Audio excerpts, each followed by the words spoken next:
enxergando a vida do ponto de vista de Deus que é a sua vida. Tiago 4 versículo 14b. NVI. Nós não vemos as coisas como são, mas como nós somos. Anais Nin. O modo de você enxergar sua vida molda sua vida. O modo de você definir a vida determina o seu destino.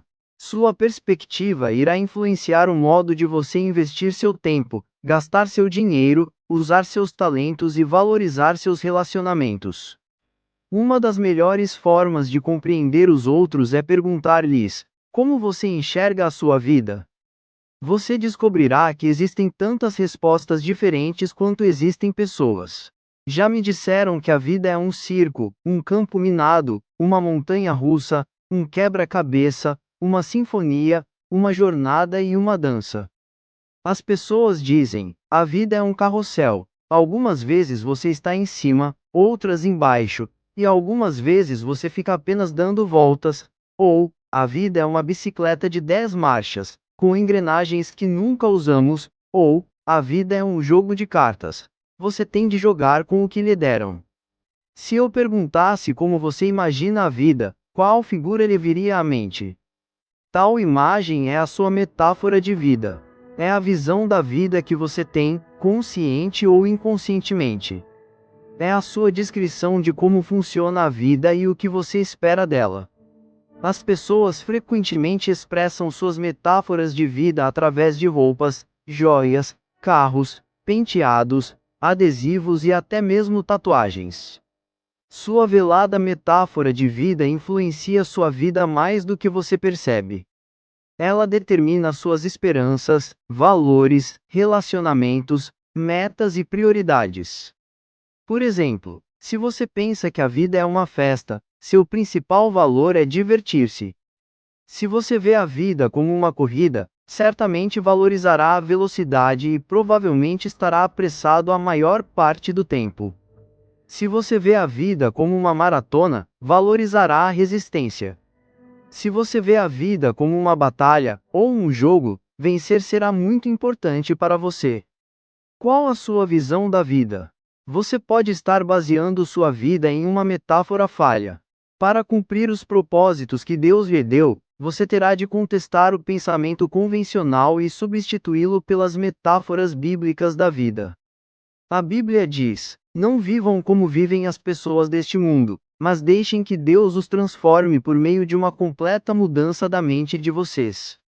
Assim vocês conhecerão a vontade de Deus. A Bíblia oferece 3 metáforas que nos ensinam a visão que Deus tem da vida. A vida é um teste, a vida é uma incumbência de confiança e a vida é uma atribuição temporária. Essas ideias são os fundamentos da vida dirigida por propósitos. Estudaremos os 2 primeiros neste capítulo e o terceiro no próximo. A vida na Terra é um teste. Essa metáfora de vida é vista em histórias ao longo de toda a Bíblia. Deus continuamente testa as pessoas quanto ao caráter, fé, obediência, amor, honestidade e lealdade. Palavras como provações, tentações, refinar e testar ocorrem mais de 200 vezes na Bíblia. Deus provou Abraão ao pedir-lhe que oferecesse seu filho Isaque. Deus provou Jacó, quando ele teve de trabalhar outros tantos anos para obter Raquel como esposa. Adão e Eva foram reprovados no teste do Jardim do Éden, e Davi o foi em testes dados por Deus em diversas ocasiões. Mas a Bíblia também nos dá muitos exemplos de pessoas que passaram em grandes testes, tais como José, Ruth, Esther e Daniel. Adão e Eva foram reprovados no teste do Jardim do Éden, e Davi o foi em testes dados por Deus em diversas ocasiões. Mas a Bíblia também nos dá muitos exemplos de pessoas que passaram em grandes testes, tais como José, Ruth, Esther e Daniel. Não conhecemos todos os testes que Deus vai aplicar, mas podemos prever alguns deles, baseados na Bíblia. Você será testado por grandes mudanças, promessas retardadas, problemas impossíveis, orações não respondidas, críticas imerecidas e até mesmo tragédias sem sentido. Em minha vida, percebo que Deus testa minha fé por meio de problemas, minha esperança, pelo modo como lido com minhas posses e meu amor, por meio das pessoas. Um teste muito importante é verificar qual a sua atitude quando você não consegue sentir a presença de Deus em sua vida. Às vezes Deus se retira intencionalmente, e não sentimos mais sua proximidade. Um rei chamado Ezequias experimentou esse teste. A Bíblia diz: Deus o deixou, para prová-lo e para saber tudo o que havia em seu coração. Ezequias desfrutava da companhia íntima de Deus, mas em um momento crucial de sua vida Deus deixou-o só para testar o seu caráter, revelar uma fraqueza e prepará-lo para uma responsabilidade maior. Uma vez que tenha compreendido que a vida é um teste, você percebe que nada é insignificante na vida. Mesmo o menor incidente é relevante para o desenvolvimento de seu caráter. Cada dia é importante, e cada segundo é uma oportunidade de crescimento para aprofundar o caráter e demonstrar amor ou dependência de Deus. Alguns testes parecem esmagadores, enquanto outros você nem percebe. Mas todos têm implicações eternas. A boa notícia é que Deus quer que você passe nos testes da vida, então Ele jamais permitirá que você enfrente testes maiores que a graça que Ele lhe concede para lidar com eles. A Bíblia diz: Mas Deus cumpre a sua promessa e não deixará que você sofra tentações que vocês não têm forças para suportar. Toda vez que você passa em um teste, Deus toma conhecimento e faz planos para recompensá-lo na eternidade. Tiago diz: Felizes são aqueles que perseveram quando são testados. Depois de serem aprovados, eles receberão a coroa da vida que Deus prometeu aos que o amam. Ra Bíblica da Vida. Nosso tempo sobre a terra, nossa energia, inteligência, oportunidades, relacionamento e recursos são dádivas que Deus nos confiou para cuidarmos e administramos. Somos mordomos de tudo quanto Deus nos dá. Esse conceito de mordomia começa com o reconhecimento de que Deus é o dono de tudo e de todos na terra. A Bíblia diz: Ao Senhor Deus pertencem o mundo e tudo o que nele existe. A terra e todos os seres vivos que nela vivem são dele. Nós nunca realmente possuímos qualquer coisa durante nosso breve período na Terra. Deus apenas nos empresta a Terra enquanto estamos aqui. Ela já era propriedade de Deus antes que você chegasse, e Deus irá emprestá-la a outra pessoa depois que você morrer. Tudo que você pode fazer é desfrutá-la por algum tempo. Quando Deus criou Adão e Eva, confiou a eles os cuidados de sua criação e os nomeou administradores de sua propriedade. A Bíblia diz: E os abençoou, dizendo: Tenham muitos e muitos filhos, espalhem-se por toda a terra e a dominem. E tenham poder sobre os peixes do mar, sobre as aves que voam no ar e sobre os animais que se arrastam pelo chão. O primeiro serviço que Deus deu aos humanos foi administrar e cuidar das coisas dele sobre a terra. Dessa função o homem jamais foi exonerado. E é parte de nosso propósito atualmente. Tudo de que nós desfrutamos deve ser tratado como uma incumbência de confiança que Deus nos pôs nas mãos. A Bíblia diz: Vocês têm alguma coisa que não tenha sido dada por Deus? E se tudo o que vocês têm vem de Deus, por que vocês se vangloriam como se tivessem realizado alguma coisa por si próprios? Anos atrás, um casal deixou que eu e minha esposa nas férias usássemos sua bela casa de frente para a praia no Havaí.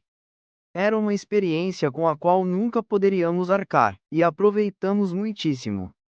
Foi-nos dito: usem-na como se lhes pertencesse, então foi isso que fizemos.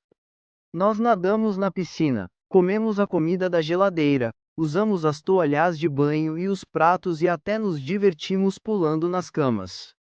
Mas sabíamos durante todo o tempo que a casa não era realmente nossa. Então tomamos um cuidado especial com tudo. Aproveitamos os benefícios de a utilizarmos sem sermos proprietários dela. Nossos valores culturais dizem: se você não é o dono, não terá cuidado. Mas os cristãos vivem por um padrão mais elevado. Visto que Deus é o dono, devo cuidar da melhor forma possível. A Bíblia diz: Os que recebem em confiança algo de valor devem demonstrar que são dignos de tal confiança. Jesus frequentemente se referia à vida como uma incumbência de confiança, e contou muitas histórias para ilustrar essa responsabilidade perante Deus. Na parábola dos talentos, um homem de negócios confiou sua riqueza ao cuidado dos servos enquanto estava fora. Quando retornou, avaliou a responsabilidade de cada servo e recompensou a cada um conformemente. O dono diz: Muito bem, servo bom e fiel. Você foi fiel no pouco, eu o porei sobre o muito. Venha e participe da alegria do seu Senhor. Ao fim de sua vida sobre a terra, você será avaliado e recompensado conforme seu desempenho ao lidar com o que Deus lhe confiou. Isso significa que tudo o que você faz, mesmo uma simples tarefa diária, tem implicações eternas. Se você trata tudo como incumbência de confiança, Deus promete 3 recompensas na eternidade. Primeiro, você receberá o reconhecimento de Deus. Ele dirá: Muito bem, bom trabalho. Depois, você receberá uma promoção e uma responsabilidade maior na eternidade. Eu o porei a cargo de muitas coisas. Então você será honrado em uma comemoração. Venha e participe da alegria de seu Senhor. A maioria das pessoas não consegue perceber que o dinheiro é tanto um teste quanto uma incumbência de confiança dada por Deus. Deus usa a área financeira para nos ensinar a confiar nele. E, para muitas pessoas, o dinheiro é o maior de todos os testes. Deus observa a forma em que usamos o dinheiro para testar quão confiáveis somos. A Bíblia diz: Se vocês forem indignos de confiança em relação às riquezas deste mundo, quem lhes confiará as verdadeiras riquezas celestiais? Essa é uma verdade muito importante. Deus diz que há um relacionamento direto entre a forma de eu utilizar meu dinheiro e a qualidade de minha vida espiritual. O modo de eu administrar meu dinheiro, riquezas deste mundo, determina quanto Deus pode confiar em mim com as bênçãos espirituais, verdadeiras riquezas. Deixe-me perguntar: a forma de você administrar o seu dinheiro está impedindo Deus de fazer mais em sua vida? Você pode ser incumbido de riquezas espirituais? Jesus disse: A quem muito foi dado, muito será exigido, e a quem muito foi confiado, muito mais será pedido. A vida é um teste e uma incumbência de confiança, e quanto mais Deus lhe dá, mais responsável Ele espera que você seja. Pensando sobre meu propósito, um tema para reflexão. A vida é um teste e uma incumbência de confiança. Um versículo para memorizar. Quem é fiel nas coisas pequenas também será nas grandes. Lucas 16, versículo 10. Uma pergunta para meditar. O que me aconteceu recentemente que agora percebo ter sido um teste de Deus? Quais as questões mais importantes que Deus me confiou?